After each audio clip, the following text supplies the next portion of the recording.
Good morning. On behalf of State Superintendent Joy Hoffmeister and the Oklahoma State Department of Education, my name is Tom Kirk, and I'd like to welcome you to our Title III EL Overview of Program Requirements for 2019 and 2020. So we've got quite a few things to talk about today. So first, I'll just give an overview of the topics we'll be discussing. We'll look at basic requirements. Then we will look at identification process for both bilingual and EL students. We will then look at what elements qualify students as bilingual or EL. Then we'll walk through the English Language Academic Plan, the ELAP, have a quick look also at the Language Instruction Education Plans, or the LIEP, a few words about what Title III applications look like, and an overview of, in general terms, what allowable and non-allowable expenses are. And then we have a handy poster at the end about who you call for various English language teaching related questions. So with that, let's dive into basic requirements. So LEAs are required to identify and assess English language learners in a timely fashion. They are required to have in place a research-based language program, that would be the LIEP. They're required to have staff who are sufficiently trained to meet student needs, to provide equal opportunity for students to meaningfully participate in all school activities without unnecessary segregation, to address the language needs of English language learners, also classified under 504, the IDEA, the Individuals with Disabilities Education Act. Districts are all required to address the needs of ELs, even those who opt out of services.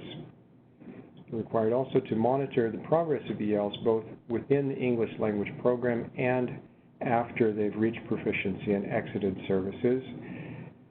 They're required also to evaluate the effectiveness of the language program and to provide meaningful communication with parents of ELs.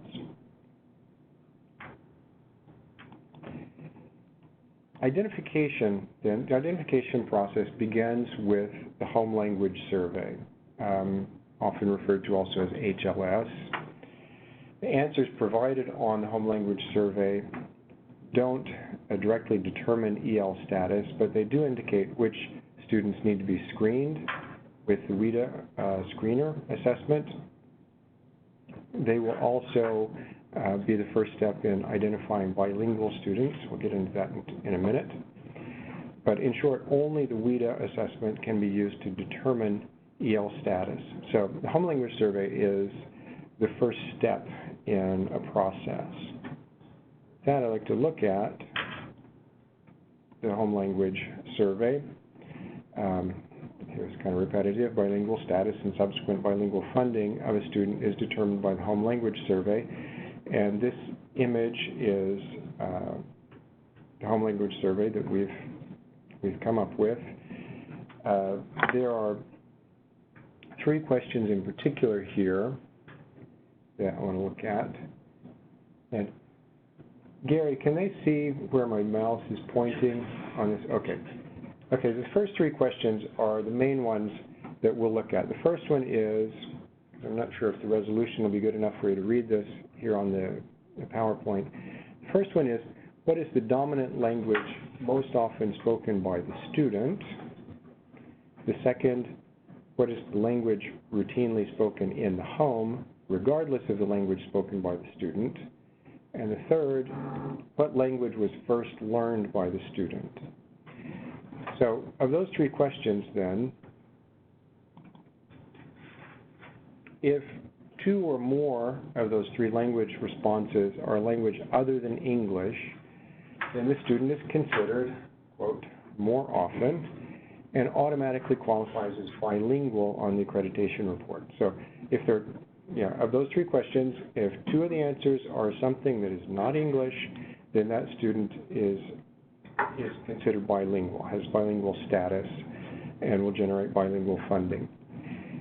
If a language other than English is indicated on only one of those 3 language responses, the student is considered, quote, less often and may qualify for bilingual funding.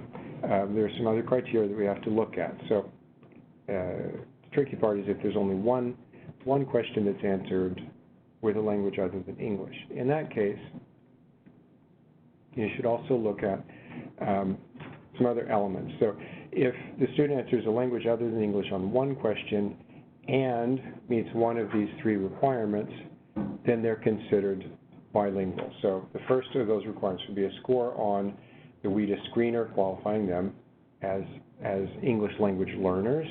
So at that point, they'd be both EL and bilingual.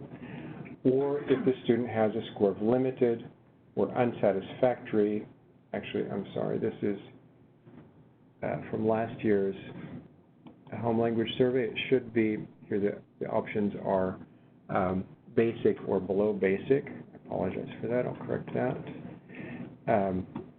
On the previous year's OSTP reading assessment or English language arts assessment, or a score at or below the 35th percentile composite reading score from the spring of the previous school year on a state-approved norm reference test.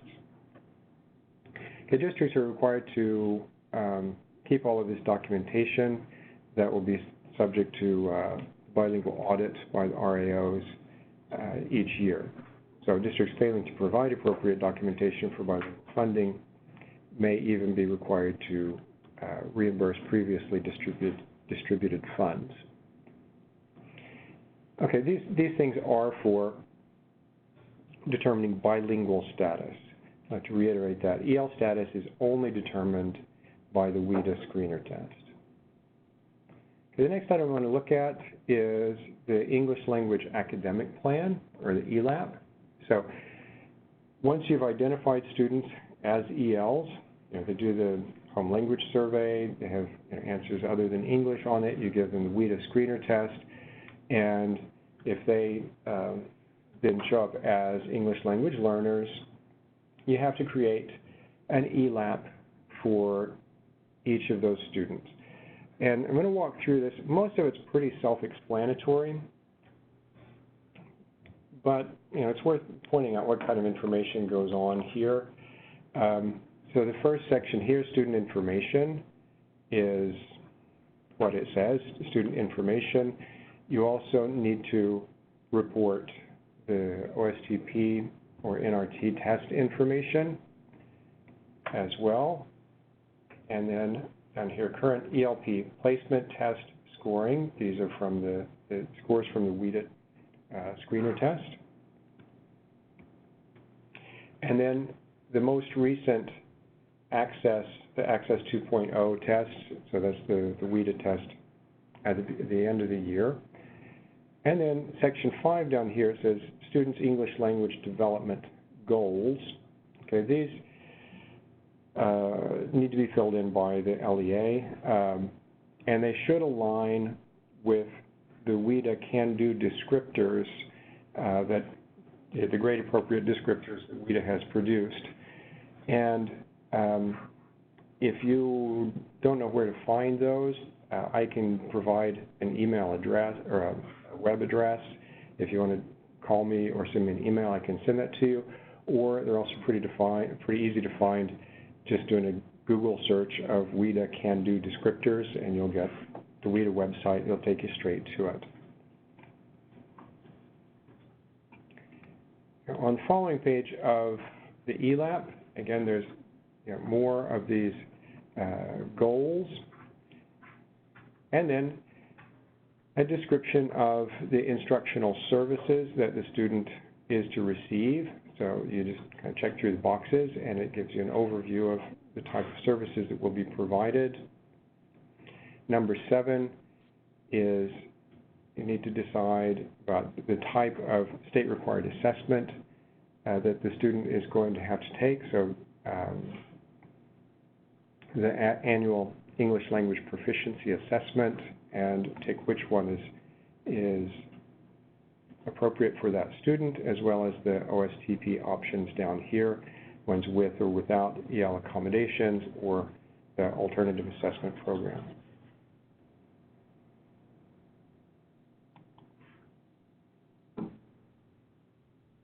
Okay, then wrapping up the ELAP, there are two sections about accommodations regarding testing, and then accommodations in the regular classroom. So there's a list of possible accommodations that can be made. These need to be decided early on when you identify the students, and then accommodations in the classroom so that the students' teachers will be aware of accommodations that need to be made or that are allowed to the student. And on the final page are signatures of people involved in putting together the ELAP, and then lastly, a parental opt-out section. Parents have the option of opting out of EL services. That does not exempt the LEA from providing services to the student, though, but they would be opted out of specifically EL targeted students. Students would still be afforded accommodations in the classroom, but would not receive supplemental English language services. At this point, I'd also like to say it's not necessary to obtain a parent's signature on every single ELAP.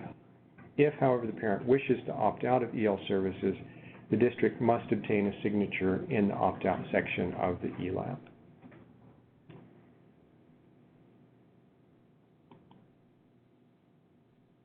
Okay, then just some more general information regarding the ELAP.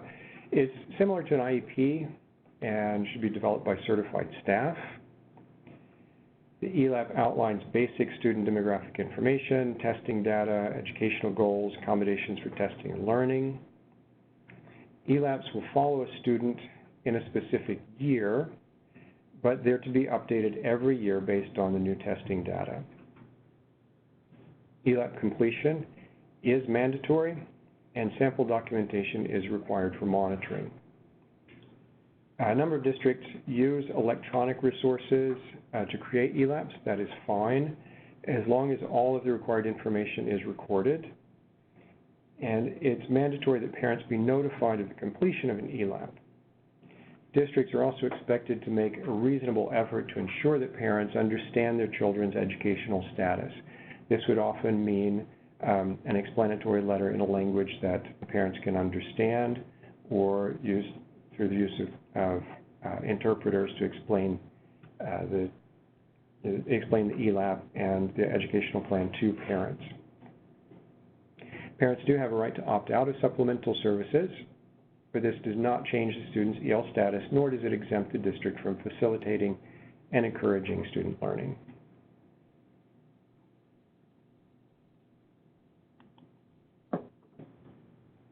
Okay, moving on then. The next topic is the Language Instruction Educational Plan, or LIEP. The LIEP should cover how the LEA intends to meet the federal requirements for addressing the needs of English language learners. Much of the information on the this will be on the LIEP tab of the Title I application, which deals also with civil rights obligations. The LIEP should also outline the district's educational program in general. And there are two basic types of English language instruction: bilingual programs and English as a second language program. A lot of the choice behind these two programs will depend both on the size of the LEA, the size of your EL population, and whether they're fairly homogeneous in terms of the language spoken. You have bilingual programs. These are programs where instruction, like content instruction, take place in two languages, even for a brief period of time, as a way of transitioning students into mainstream classrooms. Clearly, this would only work if you have students who all speak the same language, and you have staff that's able to do it. Also, ESL programs, English as a second language, where you have English-only instruction with focus on both proficiency and content. And this would take place both in pull-out sessions, but also within the mainstream classroom.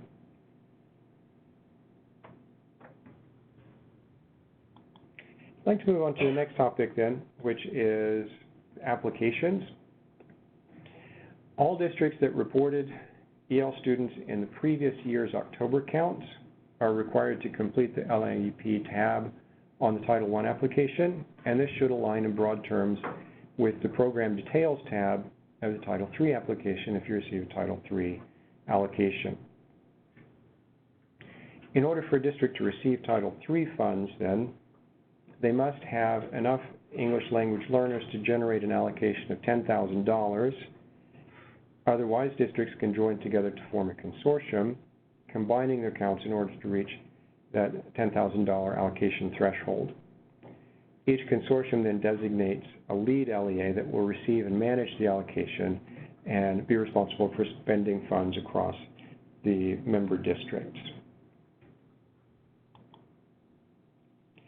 Districts that receive Title III funds or consortia receiving Title III funds are also required to address all three of the following areas.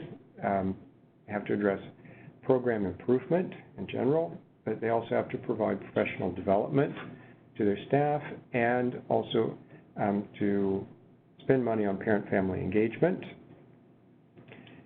Since all districts receiving Title III funds are required to use some of their allocation on professional development, all districts with Title III allocation will have to complete the professional development worksheet under the Program Detail tab. Then, in general, just as Title I funds are supplemental to state and local funds, Title III funds are supplemental to Title I funds. In other words, just as Title I funds cannot be used to supplant state and local funds, Title III funds cannot supplant Title I funds. An example, in other words, they can't be used to provide services to English language learners that are already provided to other students through Title I funds. So it's just an extra layer of funding above and beyond Title I. Okay, so how that works out in practice, we look at some allowable or non-allowable expenses. LEAs and consortia can use up to 2% of their allocation on administrative costs. Examples of allowable use for Title III Part A administrative costs would be, say, a Title III program director or coordinator's salary, Title III Part A assistant to the program director, a data entry clerk for Title III Part A, and clearly each of these positions would be working only with Title III students. So then, it makes sense if you have a critical mass enough that there's work, this sort of work. You can also spend administrative costs on supplies associated with running the program, so ink cartridges, paper, and so on. Again, this would be for use exclusively with your Title III students, or postage exclusively for Title III specific mailings, so not things that go out to all Title I students or to school in general, but only specific to Title III students. Technology also can be purchased with Title III Part A funds, as long as that same technology is not being provided to non-EL students with other state and or federal funds. So for example, if you buy Chromebooks for everyone except your ELs, and then you use Title III funds to buy Chromebooks for ELs, that's a no-no. First you treat everyone the same, and then you use Title III funds exclusively for Title III students.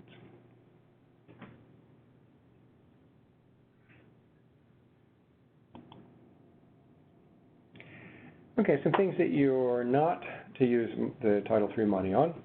Title III Part A funds may not be used by the LEAs to administer state English language proficiency assessments, the ELP assessments, the WIDA tests, because these assessments are required. They're a required state level activity under Title IA, so since they're a required thing, you can't target these specifically with Title III funds. ESL teachers are not allowed. This is because the district is required to serve EL students regardless of whether or not you get Title III funding. So there's a mandate to serve Title III students. So if you have, there's a mandate to serve English language learners. So if you have English language learners, you have to serve them regardless of Title III, so you're going to have either ESL teachers or teachers who are trained in working with English language learners. What you can do, though, you can use Title III to hire tutors that work directly with EL students. You can hire bilingual or ESL trained paraprofessionals that will work directly with English language learners under the direction of a certified teacher. You could also hire an ESL instructional coach or coaches, and their role then is to acquire scientific-based research practices or evidence-based practices and provide professional development, mentor and coach teachers who are working directly with English learners.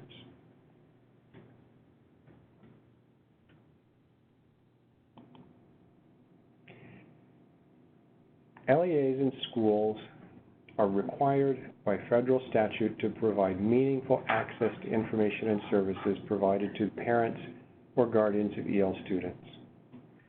Therefore, Title III Part A funds may only be used for supplemental translation and interpretation activities that are not provided by the LEA for all students, and for translation activities that are specific to Title III Part A. So, some examples of that. If you have a Welcome Center staff that are responsible for administering the home language survey for everybody, it would not be appropriate to use Title III funds to pay their salaries, because you're providing these things for everybody, not just for your Title III students. If you have a contract with a translation company that provides translated notices for federal programs, then only the portion of the contract that pertains to Title III notices may be paid with Title III funds.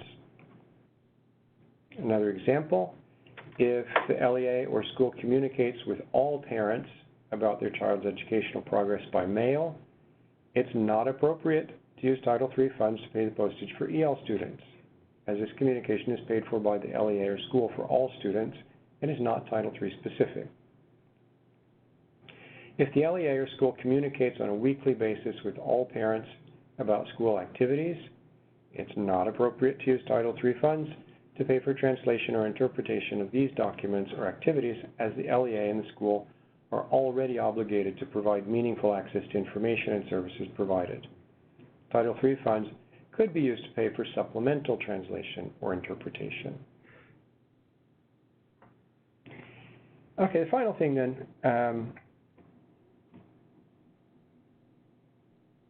since, I hope, in all of this to kind of preemptively address as many questions as possible, but I'm sure that there's still going to be some questions out there. There's a poster here to help direct you to who to ask with what kinds of questions. I'll leave this up for long enough that you can have a look at it. This is also available on the OSDE website. So the Office of Accountability really deals with most things English language proficiency related, the assessments, also how to deal with recently arrived ELs, academic achievement, data verification, etc. Office of Federal Programs deals with Title III obligations, the Home Language Survey, the LIEP, ELAP, as well as the performance reports. Office of Assessment deals with assessment and pretty clearly testing requirements and so on. Then there's also contact information directly for WIDA. And I understand that the WIDA representative from Oklahoma is a person who used to work here for OSDE, and she is quite familiar with the setup here in Oklahoma. And then DRC for access for ELLs 2.0, and well, you can read through this, other WIDA contact information. Okay, so I'm going to wrap this up in closing. Thanks for your time. Feel free to contact us if you have any additional questions or concerns. Again, my name is Tom Kirk, And my direct phone number is 405-521-4878, or my email, thomas.kirk@sde.ok.gov. And I already have a question here about, will this presentation be available, or can I get a copy of this presentation? Yes, we're recording it. It should be up on our website within a few days. And I can't be more specific than that, but it should be pretty quick. There was one more question up the way here. And that may be specific enough that you need. I have a pre-K student who has identified as EL based on a home language survey. What testing is required for pre-K? I can only find testing for kindergarten. I believe. State website, isn't there a pre-K instrument? Oklahoma. You might can get back to her. Okay, I'll have to get back to you. Actually, I think it's the same as for kindergarten, which is really just kind of a placeholder test, because clearly a pre-K student's not going to be reading proficiently in any language, chances are. Okay, there's a question here in the room. Nora? On the PD, is that for just EL teachers, or is it for all the teachers? And what kind of PD? It's, okay, if you receive Title III funding, you're required to provide some kind of professional development. If that would be aimed at primarily teachers who are dealing with EL students, clearly. And it's going to be kind of district dependent. In a lot of smaller districts, ELs are just put in the mainstream classrooms, so it would be perfectly justified to provide, training to all of the teachers, because they're all going to get a smattering of EL students. Okay. And what type of PD would they receive? Usually it's contracted out if people do English language learning specific professional development, either on classroom strategies for dealing with English language learners, or even more specific ESL training. Actually, you, Sully, and Dan are kind of answering those questions. Okay, so great. And everybody can see those, so they're helping you out on the side.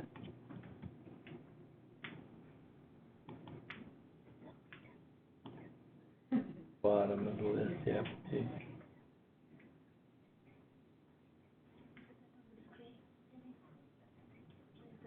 Possible to access the slides from this presentation. If you send me an email, I could send that information to you, or send you a copy of the PowerPoint. The whole webinar will be up on the website soon.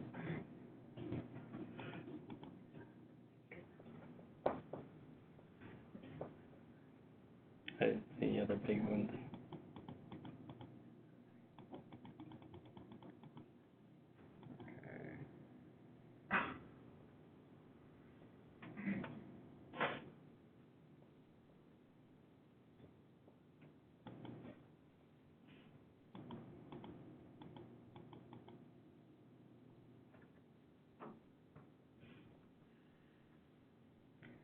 Okay, so can you let us know what website the presentation will be posted on?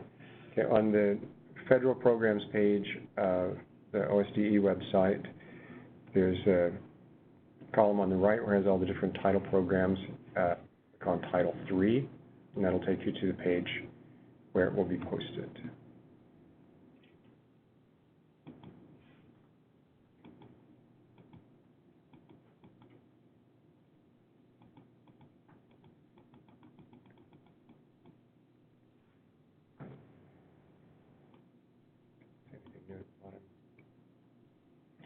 Is there a parent signature required on anything besides opting out?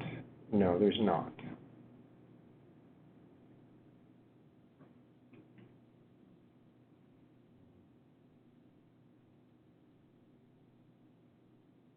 Okay, please explain bilingual and EL status. Okay, bilingual status, mentioned before, is determined partly by answers on home language survey. If a student answers more than 2 of the 3 language questions with a language other than English, then they're considered bilingual. Or if they answer 1 question with a language other than English and meet 1 or more of the other criteria that we mentioned, then they're considered bilingual. So that's a question of coding for the students, and they generate bilingual funding. EL status is based, again, first you start with the home language survey. To get an answer other than English, then you need to screen the students to see if they are to be considered English language learners. And depending on their score on the WIDA screener test, then they are identified as English language learners. And the district then is required to provide services to the ELs, English language learners, to help them with their language acquisition. Okay, there's a comment here from Dan Rule saying, remember that all EL students qualify as bilingual for the purposes of bilingual funding.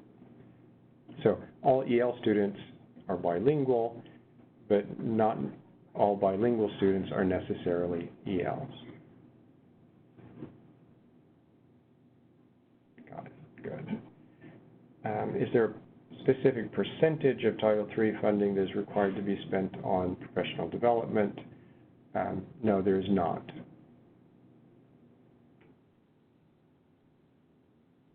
We'll say a reasonable amount.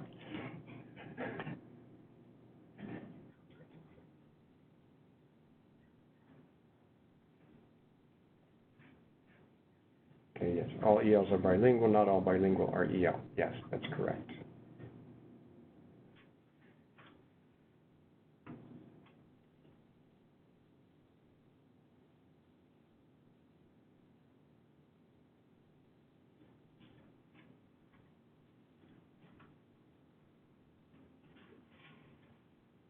I think you got it. You're going to wrap it up? Yep.